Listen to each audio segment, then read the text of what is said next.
El arte de la guerra, de Sun Tzu. Capítulo 11. Sobre las 9 clases de terreno. Conforme a las leyes de las operaciones militares, existen 9 clases de terreno. Si intereses locales luchan entre sí en su propio territorio, a este se le llama terreno de dispersión. Cuando los soldados están apegados a su casa y combaten cerca de su hogar, pueden ser dispersados con facilidad. Cuando penetras en un territorio ajeno, pero no lo haces en profundidad, a este se le llama territorio ligero. Esto significa que los soldados pueden regresar fácilmente. El territorio que puede resultarte ventajoso si lo tomas y ventajoso al enemigo si es él quien lo conquista, se llama terreno clave. Un terreno de lucha inevitable es cualquier enclave defensivo o paso estratégico. Un territorio igualmente accesible para ti y para los demás se llama terreno de comunicación. El territorio que está rodeado por 3 territorios rivales y es el primero en proporcionar libre acceso a él a todo el mundo se llama terreno de intersección. El terreno de intersección es aquel en el que convergen las principales vías de comunicación uniéndolas entre sí. Sé el primero en ocuparlo y la gente tendrá que ponerse de tu lado. Si lo obtienes, te encuentras seguro. Si lo pierdes, corres peligro. Cuando penetras en profundidad en un territorio ajeno y dejas detrás muchas ciudades y pueblos, a este terreno se le llama difícil. Es un terreno del que es difícil regresar. Cuando atraviesas montañas boscosas, desfiladeros abruptos u otros accidentes difíciles de atravesar, a esto se le llama terreno desfavorable.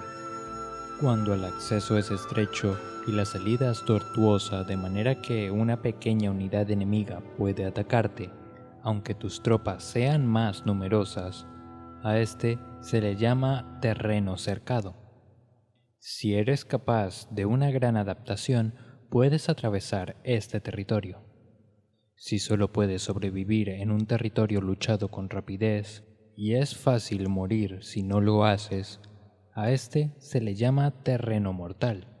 Las tropas que se encuentran en un terreno mortal están en la misma situación que si se encontraran en una barca que se hunde o en una casa ardiendo. Así pues, no combatas en un terreno de dispersión, no te detengas en un terreno ligero, no ataques en un terreno clave ocupado por el enemigo, no dejes que tus tropas sean divididas en un terreno de comunicación. En terrenos de intersección, establece comunicaciones. En terrenos difíciles, entra aprovisionado. En terrenos desfavorables, continúa marchando. En terrenos cercados, haz planes. En terrenos mortales, lucha. En un terreno de dispersión, los soldados pueden huir. Un terreno ligero es cuando los soldados han penetrado en territorio enemigo pero todavía no tienen las espaldas cubiertas. Por eso, sus mentes no están realmente concentradas y no están listos para la batalla. No es ventajoso atacar al enemigo en un terreno clave. Lo que es ventajoso es llegar primero a él. No debe permitirse que quede aislado el terreno de comunicación para poder servirse de las rutas de suministros. En terrenos de intersección estarás a salvo si estableces alianzas. Si los pierdes, te encontrarás en peligro. En terrenos difíciles, entrar aprovisionado significa reunir todo lo necesario para estar allí mucho tiempo. En terrenos desfavorables, ya que no puedes atrincherarte en ello, debes apresurarte a salir. En terrenos cercados, introduce tácticas sorpresivas. Si las tropas caen en un terreno mortal, todo el mundo luchará de manera espontánea. Por esto se dice, sitúa a las tropas en un terreno mortal y sobrevivirán. Los que eran antes considerados como expertos en el arte de la guerra eran capaces de hacer que el enemigo perdiera contacto entre su vanguardia y su retaguardia. la confianza entre las grandes y las pequeñas unidades, el interés recíproco por el bienestar de los diferentes rasgos, el apoyo mutuo entre gobernantes y gobernados, el aislamiento de soldados y la coherencia de sus ejércitos.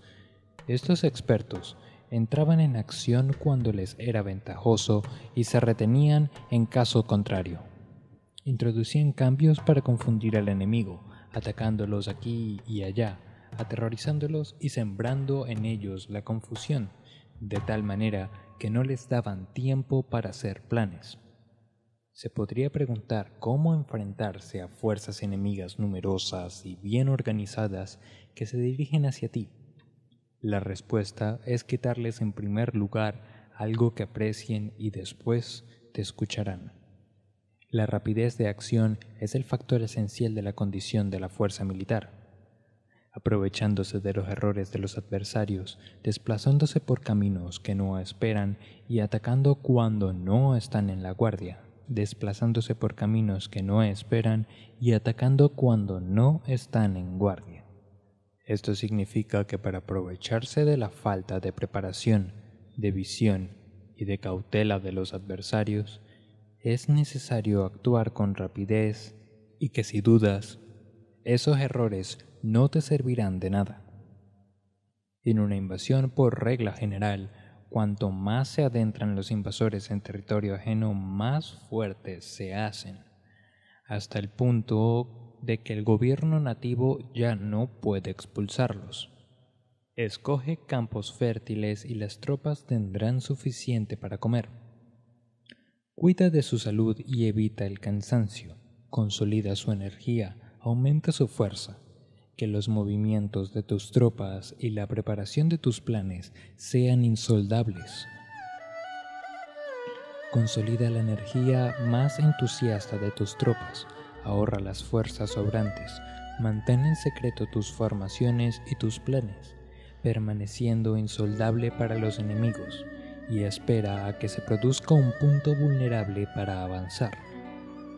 Sitúa a tus tropas en un punto que no tengan salida, de manera que tengan que morir antes de poder escapar, porque ante la posibilidad de la muerte, que no estarían dispuestas a hacer, los guerreros dan entonces lo mejor de sus fuerzas. Cuando se hallan ante un grave peligro, pierden el miedo.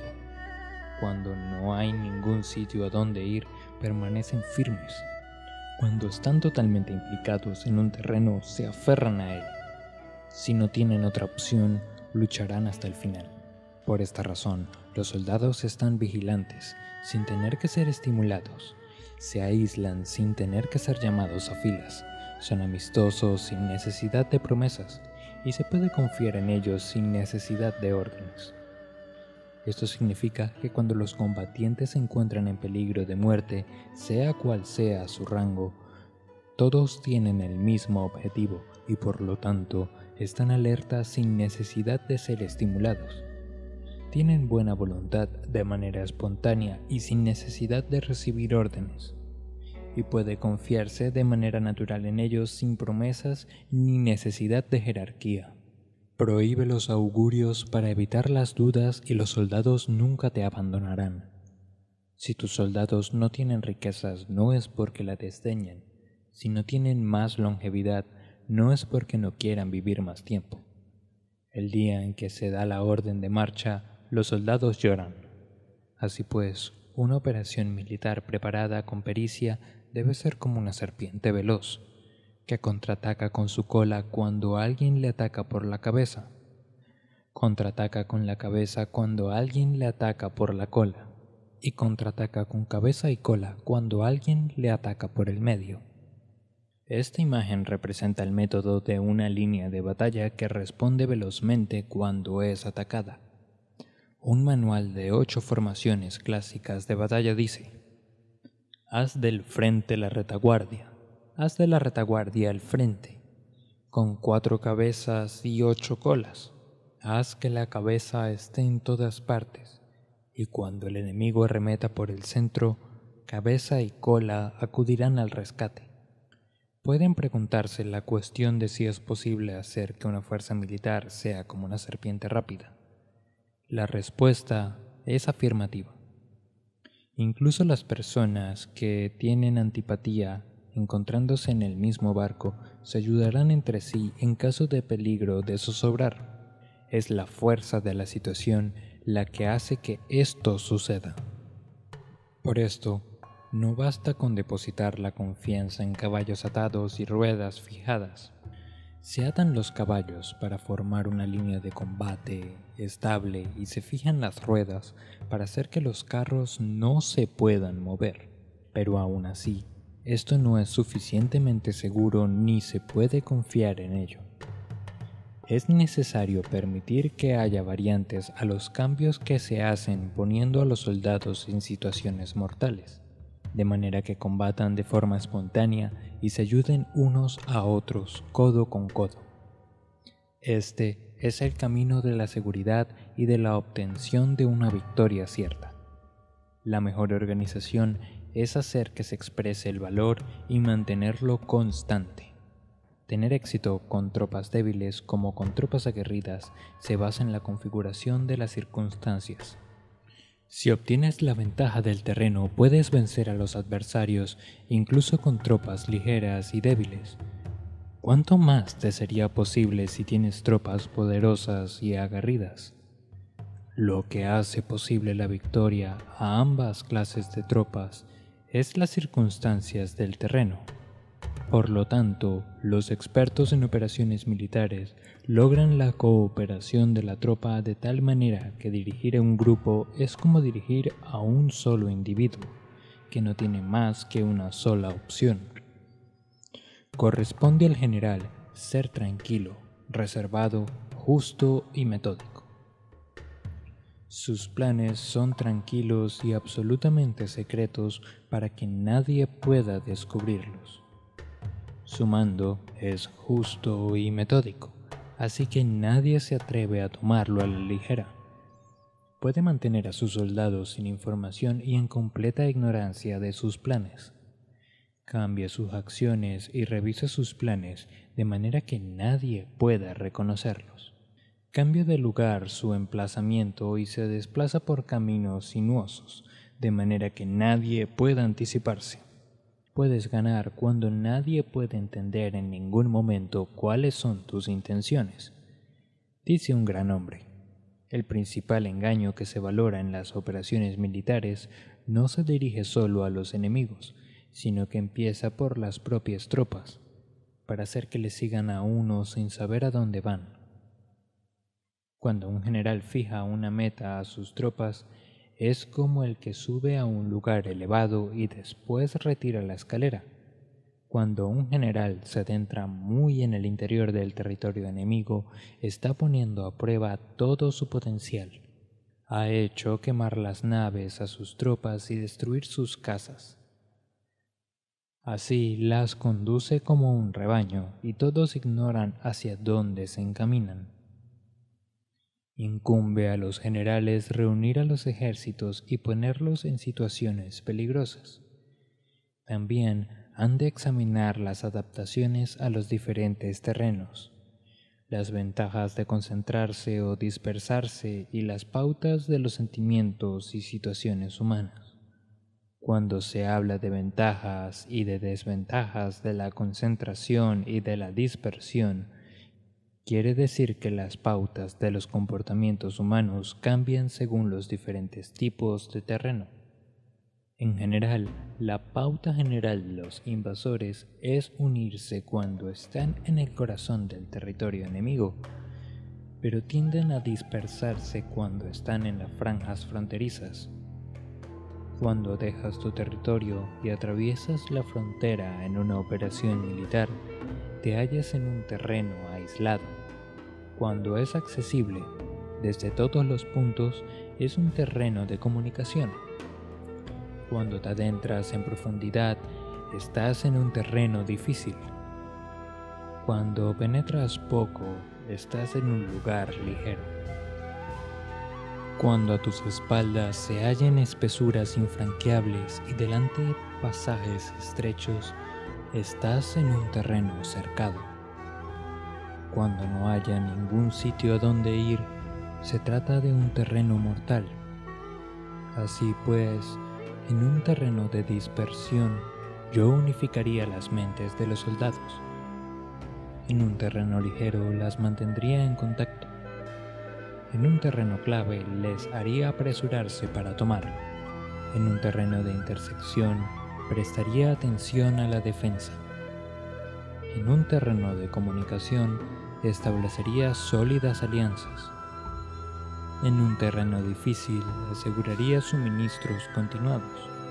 En un terreno desfavorable urgiría a mis tropas salir rápidamente de él. En un terreno cercado cerraría las entradas. En un terreno mortal indicaría a mis tropas que no existe ninguna posibilidad de sobrevivir. Por esto, la psicología de los soldados consiste en resistir cuando se ven rodeados, luchar cuando no se puede evitar y obedecer en casos extremos. Hasta que los soldados no se ven rodeados, no tienen la determinación de resistir al enemigo hasta alcanzar la victoria. Cuando están desesperados, presentan una defensa unificada. Por ello, los que ignoran los planes enemigos no pueden preparar alianzas.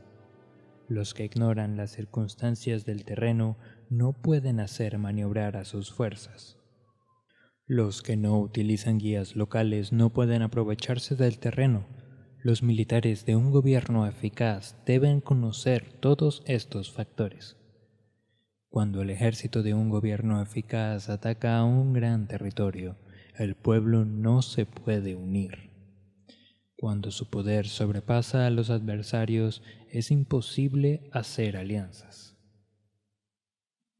Si puedes averiguar los planes de tus adversarios, aprovéchate del terreno y haz maniobrar al enemigo de manera que se encuentre indefenso.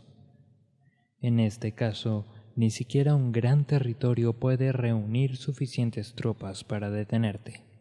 Por lo tanto, si no luchas por obtener alianzas ni aumentas el poder de ningún país, pero extiendes tu influencia personal amenazando a los adversarios, todo ello hace que el país y las ciudades enemigas sean vulnerables. Otorga recompensas que no estén reguladas y da órdenes desacostumbradas. Considera la ventaja de otorgar recompensas que no tengan precedentes. Observa cómo el enemigo hace promesas sin tener en cuenta los códigos establecidos. Maneja las tropas como si fueran una sola persona. Empléalas en tareas reales, pero no les hables. Motívalas con recompensas, pero no les comentes los perjuicios posibles. Emplea a tus soldados solo en combatir, sin comunicarles tu estrategia.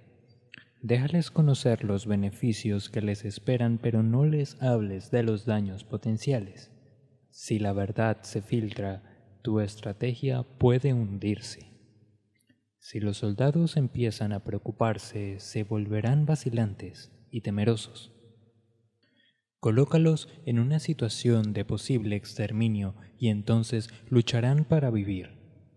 Ponles en peligro de muerte y entonces sobrevivirán. Cuando las tropas afrontan peligros, son capaces de luchar para obtener la victoria. Así pues, la tarea de una operación militar es fingir acomodarse a las intenciones del enemigo. Si te concentras totalmente en este, puedes matar a su general aunque estés a kilómetros de distancia. A esto se llama cumplir el objetivo con pericia. Al principio, te acomodas a sus intenciones. Después, matas a sus generales. Esta es la pericia en el cumplimiento del objetivo. Así, el día en que se declara la guerra, se cierran las fronteras, se rompen los salvaconductos y se impide el paso de emisarios. Los asuntos se deciden rigurosamente desde que se comienza a planificar y establecer la estrategia de la casa o cuartel general. El rigor de los cuarteles generales en la fase de planificación se refiere al mantenimiento del secreto. Cuando el enemigo ofrece oportunidades, aprovéchalas inmediatamente. Entérate primero de lo que pretende y después anticípate a él. Mantén la disciplina y adáptate al enemigo para determinar el resultado de la guerra. Así, al principio eres como una doncella y el enemigo abre sus puertas. Entonces tú eres como una liebre suelta y el enemigo no podrá expulsarte. Somos Paola Chacón y José Andrés Molina y estás escuchando Bibliófilos, Cuentos y Novelas. Síguenos en nuestras redes sociales, YouTube, Spotify e iVoox para seguir escuchando más historias con la mejor narrativa.